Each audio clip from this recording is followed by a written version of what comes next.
Hello to our channel. I don't think people understand the magnitude of what happened on August 6th, 1945. At 8:15 a.m., a United States B-29 bomber, the Enola Gay, dropped an atomic bomb on the Japanese city of Hiroshima. The bomb, nicknamed Little Boy, detonated above the city center with an explosive force equivalent to 15,000 tons of TNT. The impact was immediate and devastating. The explosion obliterated everything within a 2-kilometer radius, instantly killing tens of thousands of people.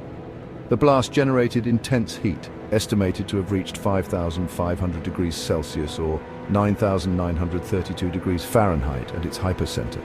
This searing heat ignited a massive firestorm that engulfed the city, incinerating buildings and trapping countless victims. The blast wave, traveling at supersonic speed, leveled buildings miles from the epicenter. The shock wave was felt as far away as 37 miles. The bombing of Hiroshima marked the first use of an atomic bomb in warfare, ushering in the terrifying reality of nuclear weapons. The event sent shockwaves across the globe, leaving an indelible mark on the human psyche. It also raised profound moral and ethical questions about the nature of warfare and the destructive power of technology. The immediate aftermath of the bombing was a scene of unimaginable devastation. The once vibrant city lay in ruins, its streets littered with debris and the charred remains of its inhabitants. Hospitals were overwhelmed with the injured, suffering from burns, radiation sickness, and injuries from the blast. Those who survived the initial blast faced a long and arduous road to recovery.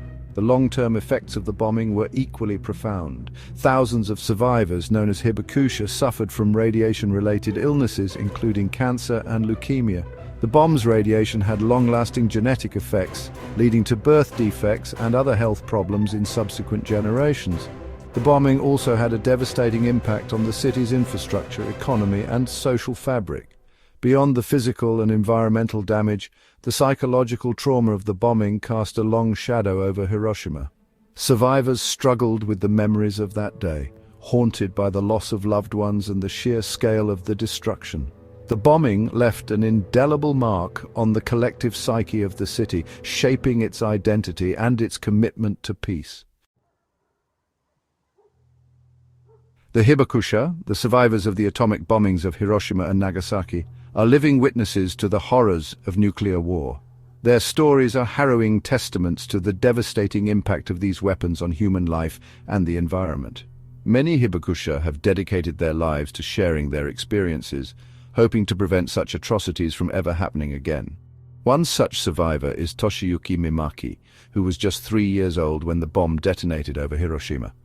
He witnessed the aftermath firsthand, the searing images forever etched in his memory. Mimaki's younger brother, exposed to radiation alongside him, now battles brain cancer, a stark reminder of the bomb's long-lasting effects. The testimonies of the hibakusha are not just stories of suffering, but also powerful calls for peace and nuclear disarmament. They remind us of the human cost of these weapons and the urgent need to eliminate them from the face of the earth. Their voices, often filled with pain yet imbued with resilience, continue to resonate across the globe, inspiring generations to work towards a world free from the threat of nuclear annihilation. In the aftermath of the bombings, a powerful movement for peace and nuclear disarmament emerged from the ashes of Hiroshima and Nagasaki. At the forefront of this movement is Nihon Hidankyo, a Japanese grassroots organization founded in 1956 by atomic bomb survivors. This organization unites survivors from both cities, providing them with a platform to share their stories, advocate for their rights, and work tirelessly for a world free of nuclear weapons. Nihon Hidankyo has played a pivotal role in raising awareness about the humanitarian consequences of nuclear weapons and the urgent need for their elimination. Their efforts have not gone unnoticed. In 2024, the organization was awarded the Nobel Peace Prize, a testament to their unwavering commitment to peace and their impactful witness testimonies. The organization continues to be a leading voice in the global movement for nuclear disarmament. They actively engage with policymakers, educate youth, and participate in international conferences, tirelessly advocating for a world where the horrors of Hiroshima and Nagasaki are never repeated. Section 5, Remembering Hiroshima, the 79th anniversary. On August 6, 2024, the world paused to commemorate the 79th anniversary of the atomic bombing of Hiroshima. The solemn ceremony, held at Hiroshima's Peace Memorial Park, drew around 50,000 people, including representatives from 109 nations and the European Union.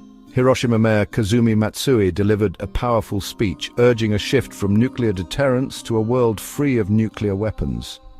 He called on world leaders to learn from the tragic lessons of Hiroshima and work together to eliminate these weapons of mass destruction. Prime Minister Fumio Kishida echoed this sentiment, emphasizing Japan's responsibility to lead the international community towards a future free from the threat of nuclear war. UN Secretary-General Antonio Guterres, in a statement delivered on his behalf, condemned the deepening global mistrust and the growing threat of nuclear weapons. He urged all nations to return to dialogue and diplomacy and to recommit to the goal of complete nuclear disarmament. Section 6. A World Divided International Perspectives on Hiroshima.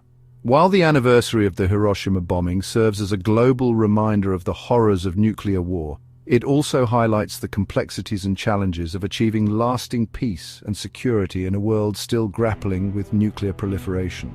The 79th anniversary was marked by both unity and division on the international stage. The invitation extended to Israel drew criticism from some quarters, while the exclusion of Russia and Belarus due to the ongoing conflict in Ukraine underscored the geopolitical tensions that continue to hamper progress on disarmament. The Japan-US Extended Deterrence Meeting, held just before the anniversary, also sparked debate, with critics questioning the commitment of nuclear-armed states to genuine disarmament. Despite these challenges, the international community's presence at the Hiroshima commemoration underscores the enduring significance of the event and the shared responsibility to prevent a repeat of such a tragedy. The anniversary serves as a stark reminder of the need for dialogue, diplomacy, and multilateral cooperation to address the threat of nuclear weapons and work towards a safer and more peaceful world. Section 7. The Shadow of the Bomb. Nuclear Threats in the 21st Century. 79 years after Hiroshima, the specter of nuclear war continues to haunt humanity. The world faces a complex and evolving landscape of nuclear threats, driven by geopolitical tensions, technological advancements, and the rise of non-state actors.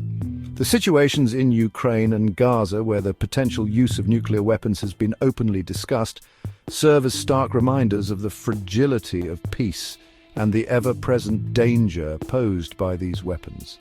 The erosion of arms control agreements, the modernization of nuclear arsenals, and the emergence of new nuclear-armed states all contribute to a more dangerous world. The rhetoric of certain world leaders who seem willing to lower the threshold for nuclear weapon use is particularly concerning.